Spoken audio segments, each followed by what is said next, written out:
नमस्कार, के news national में आपका स्वागत है। मैं हूं दीप्ति। चलिए नजर डालते हैं इस वक्त की हेडलाइंस पर। कोरोना संकट के साए में मनाई जा रही है ईद। राष्ट्रपति और प्रधानमंत्री ने दी देशवासियों को बधाई। भारत ने श्रीलंका को दूसरे वनडे में हराकर जीती सीरीज। आज राज्य के बाहर शहीद दिवस मनाएगी टीएमसी। पेगासस प्रोजेक्ट राष्ट्रीय सुरक्षा के लिए चिंता का विषय। और बीकानेर में भूकंप के तेज झटके, रिक्टर स्केल पर 5.3 मापी गई तीव्रता।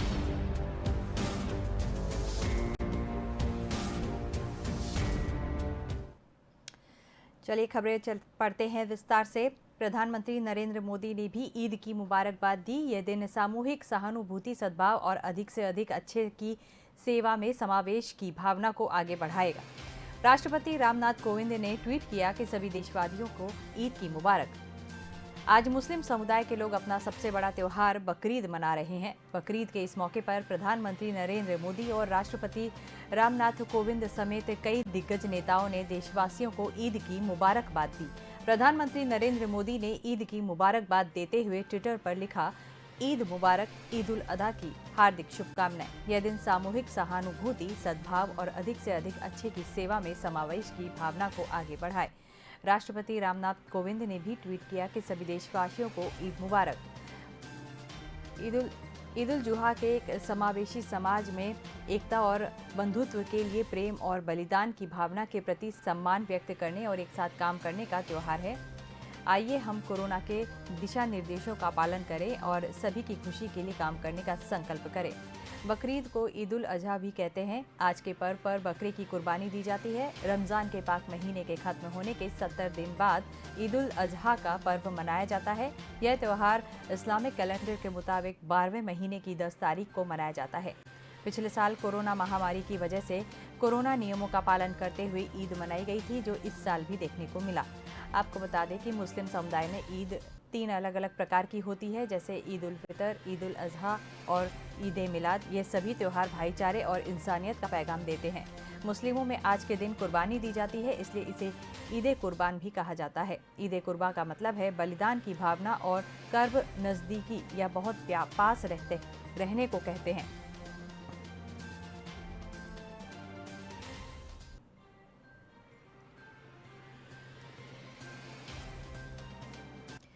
भारत और श्रीलंका के बीच कोलंबो के आर प्रेमदास स्टेडियम में 3 मैचों की वनडे सीरीज का दूसरा मुकाबला खेला गया। श्रीलंका ने भारत के सामने 276 रन का लक्ष्य रखा था। जवाब में भारत ने 39.1 ओवर में 7 विकेट खोकर जीत का लक्ष्य हासिल किया।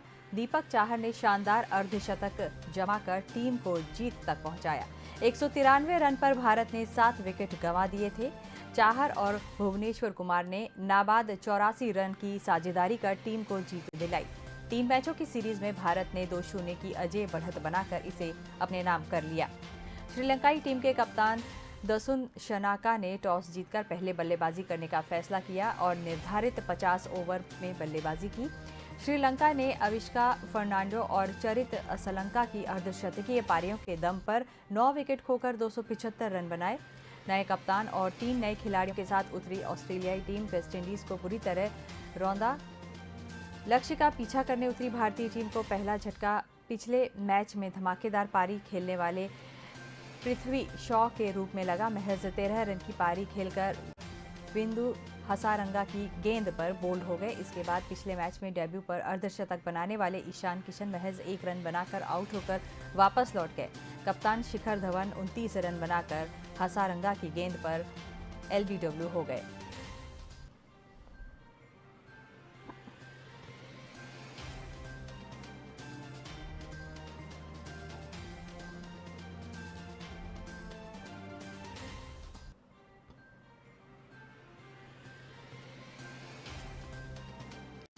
टीएमसी के गठन के बाद से हर साल 21 जुलाई को शहीद दिवस के रूप में मनाया जाता है, लेकिन कोरोना के चलते पिछले साल तृणमूल ने शहीद दिवस को सांकेतिक तौर पर मनाया गया था। इसे पश्चिम बंगाल की राजनीति में बड़ी जीत के बाद मुख्यमंत्री ममता बनर्जी की राष्ट्रीय राजनीति में अपनी जमीन तैयार करने की कोशिश मानी जा रही है। पश्चिम बंगाल की मुख्यमंत्री ममता बनर्जी और उनकी पार्टी तृणमूल कांग्रेस बुधवार यानी आज राष्ट्रीय स्तर पर शहीद दिवस मनाएगी। टीएमसी के गठन के बाद से हर साल 21 जुलाई को शहीद दिवस के रूप में मनाया जाता है, लेकिन कोरोना के चलते पिछले साल तृणमूल ने शहीद दिवस को सांकेतिक तौर पर मनाया था।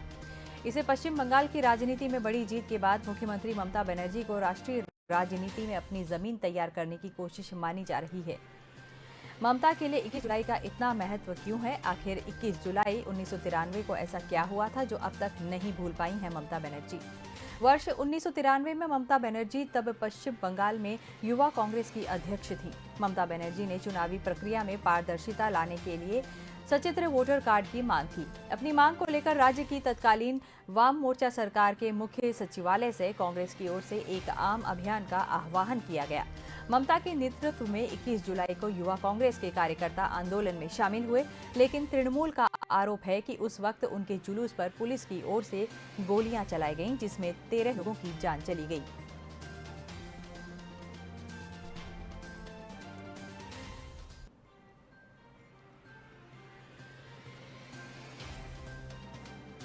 कांग्रेस सांसद शशि थरूर ने मंगलवार को कहा कि पेगासस प्रोजेक्ट मीडिया रिपोर्ट मुद्दा राष्ट्रीय सुरक्षा के लिए गंभीर चिंता का विषय है और सरकार को इस पर स्पष्टीकरण देने की जरूरत है। थरूर ने कहा कि यह साबित हो गया है कि भारत में जांचे गए फोन में पेगासस का आक्रमण था, चूंकि यह उत्पाद केवल सत्यापित सरकारों को बेचा जाता है। सवाल उठता है कि कौन सी सरकार? अगर भारत सरकार कहती है कि उन्होंने ऐसा नहीं किया है, किसी अन्य सरकार ने ऐसा किया है, तो यह राष्ट्रीय सुरक्षा के लिए अधिक गंभीर चिंता का विषय है। थरूर ने कहा, अगर यह पता चलता है कि यह हमारी सरकार है और इसे करने के लिए अधिकृत है, तो सरकार को स्पष्टीकरण देने की आवश्यकता है, क्योंकि कानून केवल राष्ट्रीय सुरक्षा और आतंकवाद के मुद्दों के लिए संचार के अवरोधन की अनुमति देता है, अन्यथा यह गैर कानूनी है। यह आवश्यक है कि सरकार जांच में सहयोग करे।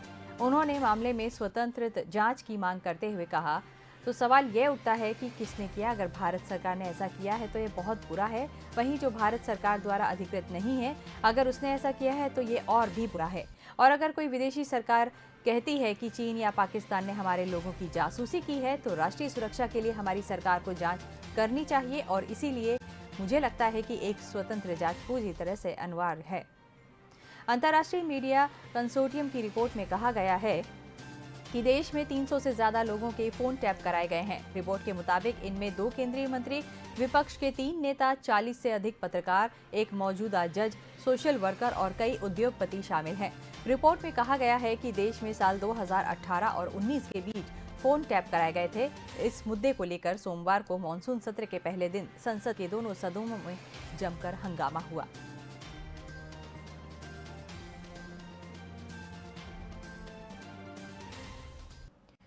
राजस्थान के बीकानेर में बुधवार सुबह भूकंप के तेज झटके महसूस किए गए। रिक्टर स्केल पर इसकी तीव्रता 5.3 मापी गई है। नेशनल सेंटर फॉर सेस्मोलॉजी के मुताबिक भूकंप सुबह 5:24 पर आया। इसका केंद्र बीकानेर से 343 किलोमीटर पश्चिम उत्तर पश्चिम में 10 किलोमीटर की गहराई पर था। भूकंप से अब तक किसी तरह के नुकसान की खबर नहीं है। राजस्थान से पहले मेघालय में भी भूकंप के झटके महसूस किए गए। ये भूकंप रात में 2:10 पर आया। भूकंप का केंद्र पश्चिम गारो हिल्स बताया गया है। हालांकि यह भी किसी तरह के नुकसान की खबर नहीं है। इधर लेह लद्दाख में भी सुबह 4:57 पर भूकंप के झटके महसूस किए गए। रिक्टर स्केल पर भूकंप की तीव्रता 3.6 मापी गई। यानी राजस्थान से पहले मेघालय और लेह लद्दाख में भी धरती कांपी है। हालांकि यहां भी किसी नुकसान की खबर नहीं है।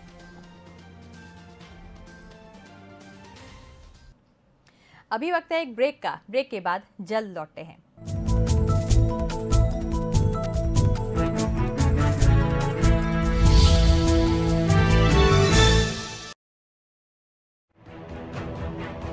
निष्पक्ष, बेखौफ, बेबाक, तेज तर्रार, तीखे सवाल, बात मुद्दे की। देखते रहिए जलपा क्षत्रिय के साथ दंगल देश का।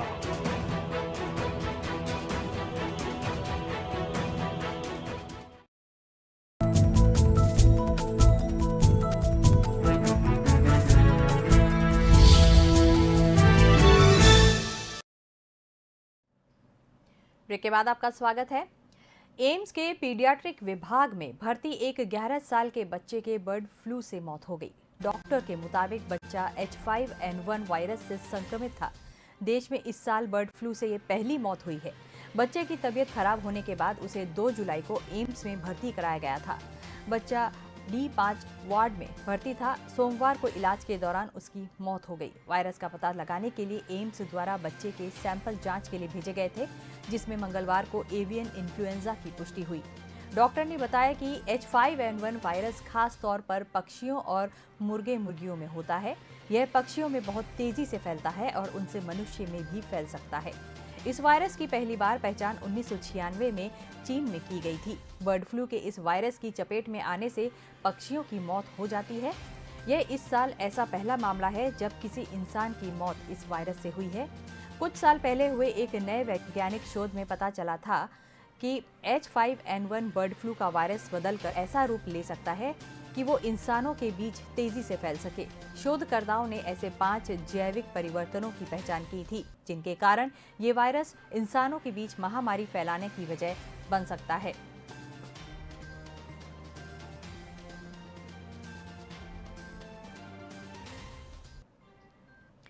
देश में कोरोना वायरस की तीसरी लहर की चिंता लगातार बढ़ रही है। इसी बीच कोरोना वायरस के डबल अटैक का भी खतरा बढ़ गया है। देश में कोरोना के डबल वेरिएंट का अटैक सामने आया है। देश में एक ही व्यक्ति में 2 अलग-अलग वेरिएंट का पहला मामला सामने आया है।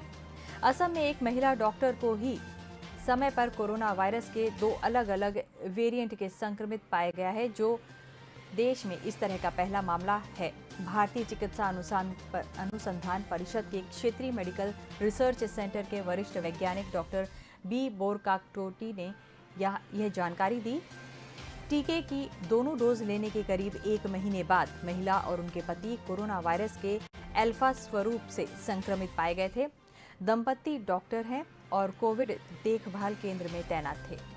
वरिष्ठ वैज्ञानिक ने कहा कि हमने दोबारा दंपति के नमूने एकत्र किए और परीक्षण के दूसरे चरण में महिला डॉक्टर में दोहरे संक्रमण की पुनः पुष्टि हुई।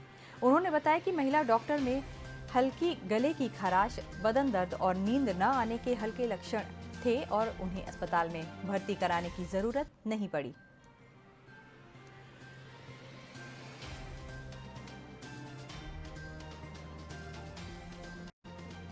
Indian council of medical research के अनुसार कोविड वैक्सीन ले चुके लोग यदि कोविड से संक्रमित भी होते हैं तो केवल 10% को ही अस्पताल में भर्ती होने की जरूरत पड़ेगी। वैक्सीनेशन लेने वाले लोगों में मौत का आंकड़ा 0.4% के करीब रहने की संभावना है। राज्य में कोरोना वायरस के लिए वैक्सीनेशन प्रक्रिया तो जारी है, हालांकि वैक्सीन के डबल डोज से काफी लोग दूर हैं। ये भी कहा जा सकता है कि अब भी दूसरा डोज मिलना काफी मुश्किल सा साबित हो रहा है। ऐसे में जरूरत है कि लोग कोरोना वायरस को लेकर वैक्सीनेशन प्रक्रिया पर और जोर दें। इससे ही आगामी दिनों में कोविड के 3rd वेव से बचा जा सकता है। Doctor Rajesh Kushwaha, orthopaedic surgeon, कहते हैं कि जितने अधिक लोगों को वैक्सीन लगेगी वह कोरोना वायरस के संक्रमण से कम प्रभावित होंगे। यही वजह है कि कोविड काल में अधिक से अधिक वैक्सीनेशन पे जोर दिए जाने की बात कही जा रही है। Doctor Shyamashish Bandopadhyay Apollo Gleneagles hospital Kolkata के कंसल्टेंट और मेडिकल डायरेक्टर कहते हैं कि कोविड की 3rd वेव कब आएगी यह तो नहीं पता, हालांकि 2nd वेव का असर अब भी जारी है। ऐसे में अधिक से अधिक लोग वैक्सीन के दायरे में आ जाएं, ये आवश्यक है।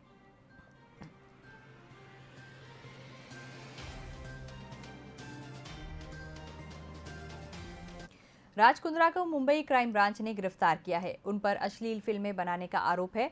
उन्हें सोमवार को मुंबई क्राइम ब्रांच ने गिरफ्तार किया। इसके बाद कोर्ट में पेश करने के बाद 23 जुलाई तक में भेज दिया गया। अभिनेत्री शिल्पा शेट्टी के पति राज कुंद्रा को मुंबई क्राइम ब्रांच ने गिरफ्तार किया। उन पर अश्लील फिल्में बनाने का आरोप है। राज कुंद्रा को सोमवार को मुंबई क्राइम ब्रांच ने गिरफ्तार किया। इसके बाद कोर्ट में पेश करने के बाद 23 जुलाई तक के लिए पुलिस कस्टडी में भेज दिया। अब राज कुंद्रा को लेकर कई हैरान कर देने वाले खुलासे हो रहे हैं। Raj Kundra mobile app Hotshots के जरिए अश्लील फिल्मों का संचालन करते थे। इस ऐप को उन्होंने इंग्लैंड की एक कंपनी को बेच दिया था। इस कंपनी को उनके बहनोई प्रदीप बख्शी चलाते थे। अंग्रेजी वेबसाइट टाइम्स ऑफ इंडिया की खबर के अनुसार राज कुंद्रा की कस्टडी के बाद पुलिस ने उनके पूरे अश्लील फिल्मों के जाल के बारे में बताया। पुलिस के अनुसार राज कुंद्रा ने साल 2019 में अपनी ऐप हॉटशॉट्स को इंग्लैंड की कंपनी बहनोई प्रदीप बख्शी बेच दिया था। मुंबई पुलिस ने बताया कि राज कुंद्रा ने कहा कि उन्होंने 2019 में हॉटशॉट्स को इंग्लैंड की कंपनी कैनरिन प्राइवेट लिमिटेड को $25,000 में बेच दिया था। सोमवार देर रात मुंबई पुलिस की क्राइम ब्रांच ने राज कुंद्रा को अश्लील फिल्में बनाने के आरोप में गिरफ्तार किया था। गिरफ्तारी के बाद राज को प्रॉपर्टी सेल द्वारा मेडिकल जांच के लिए जेजे अस्पताल ले जाया गया। वहीं राज कुंद्रा पुलिस कस्टडी में भेजने के बाद मंगलवार शाम को मुंबई पुलिस के ज्वाइंट कमिश्नर मिलिंद भराम्बे ने प्रेस कॉन्फ्रेंस करके पूरे मामले की जानकारी मीडिया को दी और केस का सिलसिलेवार ब्यौरा दिया। ज्वाइंट सीपी ने इस कारोबार को करने के तौर तरीकों पर रोशनी डाली। इसके साथ ही उन्होंने यह भी साफ किया कि राज कुंद्रा के इस मामले से शिल्पा शेट्टी को कोई लेना देना नहीं है।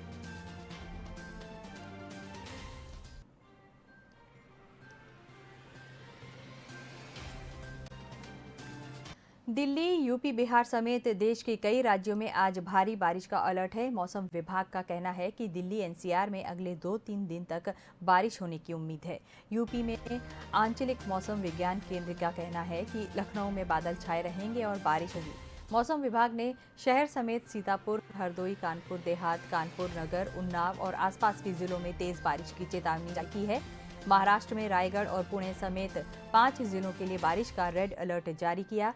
उत्तराखंड में नैनीताल और पिथौरागढ़ जिले के लिए बारिश की चेतावनी है। बिहार में भारी बारिश के कारण नदियों का जलस्तर बढ़ गया है। उत्तर प्रदेश के पश्चिमी को छोड़ बाकी हिस्सों बिहार, झारखंड, बंगाल में अगले 3 दिन अच्छी बारिश जारी रहेगी। दिल्ली, पंजाब, हरियाणा में आज गरज के साथ हल्की बारिश होगी। इन सभी स्थानों पर 23 और 24 जुलाई को मूसलाधार बारिश के आसार हैं। भारतीय मौसम विज्ञान विभाग ने बताया कि आज यूपी, रके, खुर्जा, पहासू, गभाना, खैर, फिरोजाबाद, हाथरस, इगलास, अलीगढ़, टुंडला, आगरा, जलेसर, अतरौली, बुलंदशहर, बिजनौर के अलग अलग स्थानों पर गरज के साथ हल्की से मध्यम बारिश रहेगी। नवी मुंबई और ठाणे में ऑरेंज अलर्ट जारी किया गया, जिसमें छुटपुट स्थानों पर भारी बारिश की संभावना है। आईएमडी ने मुंबई में येलो अलर्ट जारी किया, जिसमें छुटपुट स्थानों पर मध्यम से तीव्र बारिश होने की संभावना है। अभी वक्त एक ब्रेक का। ब्रेक के बाद जल्द लौटते हैं।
जब भी घर से बाहर जाएं, याद रखें कि कोविड अनुरूप व्यवहारों का पालन पूरी तरह करना है और अच्छी तरह करना है।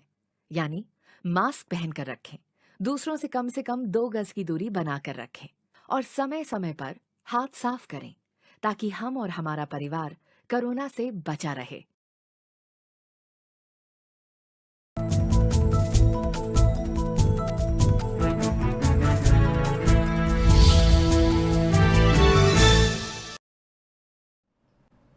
ब्रेक के बाद आपका स्वागत है। अफगानिस्तान में तालिबान के लगातार बढ़ते कब्जे ने पूरी दुनिया को चिंतित कर रखा है। यहाँ की सत्ता पर तालिबान का नियंत्रण भारत के लिए भी चिंता की बात है। पिछले 20 साल में भारत ने अफगानिस्तान में करीब 22,000 करोड़ रुपए का इन्वेस्टमेंट किया है। सवाल यह है कि तालिबान के कब्जे के बाद क्या यह निवेश पूरी तरह फंस जाएगा। काबुल में रहने वाले राजनीतिक विश्लेषक मुश्ताक रहीम कहते हैं कि तालिबान और सरकारी सेना के बीच भीषण संघर्ष चल रहा है। अभी तालिबान काबुल से दूर है, लेकिन अगर अफगानिस्तान में शांति समझौता नहीं हुआ तो भारी तबाही की आशंका है। यहाँ की अर्थव्यवस्था पहले से ही बर्बाद है। भारत ने जो भी निवेश यहाँ किए हैं, गृह युद्ध की स्थिति में वह भी अधर में फंस जाएंगे। 1996 से 2001 के बीच जब अफगानिस्तान में तालिबान का शासन था, तब भारत ने अफगानिस्तान से संबंध तोड़ लिए थे। लेकिन अमेरिका के आने के बाद हामिद करजई की सरकार का गठन हुआ तो भारत फिर से काबुल में सक्रिय हो गया था। अफगानिस्तान भारत की सुरक्षा की दृष्टि से हमेशा बहुत महत्वपूर्ण रहा है। अफगानिस्तान में अस्थिरता बढ़ने पर जिहादी और कट्टरपंथी ग्रुप कश्मीर में सक्रिय हो जाते हैं।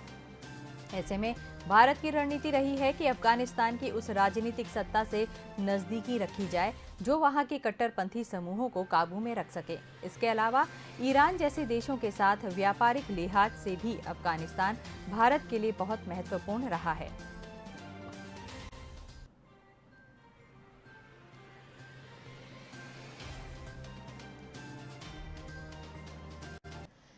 पंजाब कांग्रेस में नवजोत सिंह सिद्धू के प्रदेश अध्यक्ष बनने के बाद भी विवाद शांत होने का नाम नहीं ले रहा है। पंजाब में कांग्रेस में दो फाड़ की नौबत पैदा होती जा रही है। मुख्यमंत्री कैप्टन अमरिंदर सिंह और सिद्धू के बीच विवाद कम होने की बजाय बढ़ता जा रहा है। कैप्टन अमरिंदर अब भी नवजोत सिंह सिद्धू को मिलने को तैयार नहीं है। सिद्धू कैंप की ओर से यह कहा गया कि उन्होंने कैप्टन से मिलने का समय मांगा। इसके तुरंत बाद कैप्टन अमरिंदर की ओर से कहा गया कि सिद्धू ने कोई समय नहीं मांगा और उनके सार्वजनिक रूप से माफी मांगने के बिना मुलाकात का कोई सवाल नहीं है। मुख्यमंत्री कैप्टन अमरिंदर सिंह उन रिपोर्ट्स को गलत बता रहे हैं जिनमें कहा गया है कि नवजोत सिंह सिद्धू ने उनसे मुलाकात के लिए समय मांगा है। कैप्टन ने कहा कि सिद्धू ने उनसे मिलने के लिए समय नहीं मांगा। कैप्टन ने उन सभी नेताओं की अपील यह कहते हुए दरकिनार कर दी कि वह उस समय तक नवजोत सिंह सिद्धू से मुलाकात नहीं करेंगे जब तक वह अपने ट्वीट और बयानों के लिए सार्वजनिक रूप से माफी नहीं मांग लेते। चंडीगढ़ में धारा 144। दूसरी ओर सिद्धू के विधायकों, मंत्रियों और कांग्रेस नेताओं से मुलाकात के बाद कैप्टन अमरिंदर सिंह का सक्रिय हो गया है। एक बार फिर राज्य के 3 वरिष्ठ कैबिनेट मंत्रियों ब्रह्म मोहिंद्रा, ओपी सोनी और विजय इंदर सिंगला ने मुख्यमंत्री से मुलाकात की। इसके साथ ही कैप्टन अमरिंदर सिंह आज राज्य के कांग्रेस सांसदों को लंच भी देंगे। मोहिंद्रा ने कहा कि कैप्टन अमरिंदर सिंह कांग्रेस विधायक दल के नेता हैं और कैबिनेट का नेतृत्व करते हैं। कैप्टन का साथ देना उनका कर्तव्य है, इसीलिए जब तक सिद्धू और कैप्टन के बीच मुद्दों का समाधान नहीं होता तब तक वह नवनियुक्त प्रदेश अध्यक्ष से मिलने से परहेज करेंगे। उल्लेखनीय है कि सिद्धू अध्यक्ष बनने के बाद भी अब तक कैप्टन से नहीं मिले हैं। वह 4 दिन से राज्य में लगातार मंत्रियों और विधायकों से मुलाकात कर रहे हैं। पंजाब में कांग्रेस के प्रदेश अध्यक्ष का मसला सुलझ गया है। तमाम दुश्वारियों के बाद पार्टी हाईकमान ने हल निकाल ही लिया। पंजाब की समस्या के समाधान के बाद उत्तराखंड के कांग्रेसी भी खासे उत्साहित हैं। चुनाव के मुहाने पर खड़े राज्य में नेता प्रतिपक्ष और प्रदेश अध्यक्ष का मसला करीब 1 माह से लटका हुआ है। नेता प्रतिपक्ष का पद तो डॉक्टर इंदिरा हृदयेश के देहावसान के कारण रिक्त हुआ, लेकिन प्रदेश अध्यक्ष बदलने का सुझाव हाईकमान तक पहुंच रखने वाले बड़े नेताओं का है। इनमें प्रदेश की राजनीति पर खासी पकड़ रखने वाले हरीश रावत प्रमुख है। पिछले लगभग 4 वर्षों से प्रदेश अध्यक्ष प्रीतम सिंह को इंदिरा हृदयेश से खासी ताकत मिली थी। अब उनकी स्थिति कमजोर देखते हुए पार्टी का एक बड़ा धड़ा उन्हें बदलने की पुरजोर वकालत कर रहा है। प्रांत में अध्यक्ष और विधानसभा में नेता प्रतिपक्ष का चयन यूं तो कांग्रेस का आंतरिक मामला है, लेकिन जिस तरह की खींचतान चल रही है उससे ये जाहिर होता है कि कांग्रेस के लिए यह 7 माह बाद होने वाले विधानसभा चुनाव से कम महत्वपूर्ण नहीं है। पंजाब में तो सरकार भी कांग्रेस की है, लेकिन भारतीय जनता पार्टी शासित राज्यों में तो पार्टी को संगठन के बूते ही लड़ना होगा। लिहाजा प्रदेश अध्यक्ष की अहमियत बढ़ गई है। अध्यक्ष के समाधान में निर्णायक भूमिका निभाने वाले हरीश रावत स्वयं उत्तराखंड कांग्रेस के कैप्टन हैं। यहाँ प्रदेश अध्यक्ष और नेता प्रतिपक्ष का मुद्दा उठाने, उलझाने, गरमाने में महत्वपूर्ण भूमिका निभाने वाले हरीश रावत इसके समाधान में भी निर्णायक भूमिका निभाएंगे। इस दौरान वह स्वयं पंजाब कांग्रेस को लेकर मशरूफ रहे। अब उम्मीद जताई जा रही है कि उत्तराखंड कांग्रेस के लिए उपलब्ध होंगे।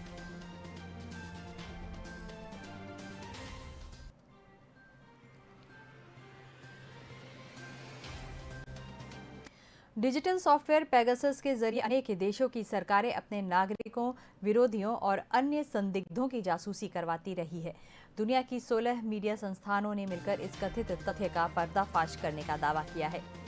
इसके नतीजे पश्चिम के कई प्रमुख अखबारों समेत मीडिया पोर्टल पर जारी किए गए हैं। इनमें 40 भारतीयों के नाम भी बताए जा रहे हैं, जिनमें सभी नामगिरामी हस्तियां हैं। यदि वास्तव में इन हस्तियों के मोबाइल फोन टैप किए जा रहे थे तो इसकी सच्चाई जानने के लिए इन लोगों को अपने फोन फॉरेंसिक जांच के लिए देने होंगे।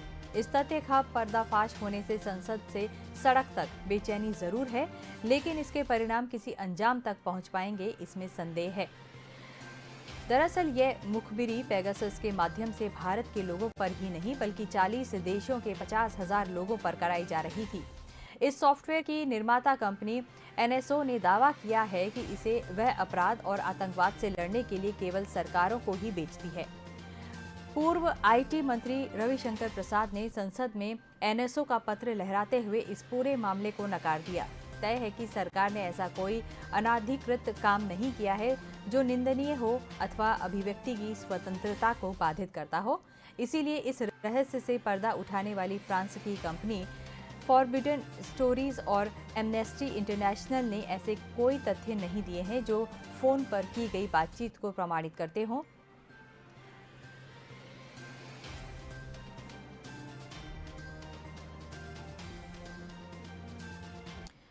कोरोना की दूसरी लहर कम होने के बाद भले ही कुछ राज्यों में 9वीं से लेकर 12वीं कक्षा तक के लिए स्कूलों को धीरे धीरे खोलने का ऐलान किया हो, लेकिन ICMR ने उच्चतर शिक्षा के बजाय प्राथमिक कक्षाओं में पढ़ाई पहले से शुरू करने की सलाह दी है। ICMR के महानिदेशक बलराम भार्गव चौथे सीरो सर्वे के हवाला देते हुए कहा कि बड़ों की तुलना में बच्चों पर कोरोना का प्रभाव कम पड़ता है। उच्चतर कक्षाओं के बजाय प्राथमिक कक्षाओं को पहले शुरू करने की वैज्ञानिक वजह बताते हुए डॉक्टर बलराम भार्गव ने कहा कि कोरोना वायरस जिस S रिसेप्टर के सहारे शरीर की कोशिकाओं से जुड़ता है वह बच्चों में कम होता है। इसीलिए संक्रमित होने के बावजूद बच्चों पर उसका प्रतिकूल असर कम दिखता है। उन्होंने कहा कि चौथे सीरो सर्वे की रिपोर्ट से भी ये साबित होता है। उन्होंने कहा कि सीरो सर्वे में 6 से 9 साल के 57.2% बच्चों में और 10 से 17 साल के 61% बच्चों में कोरोना की एंटीबॉडी पाई गई है, जो लगभग उतनी ही जितनी बिना वैक्सीन लगाए 18 साल के अधिक उम्र के लोगों में मिलती है। लेकिन गंभीर रूप से बीमार होने वालों में 18 साल से कम उम्र वालों की संख्या 0 है।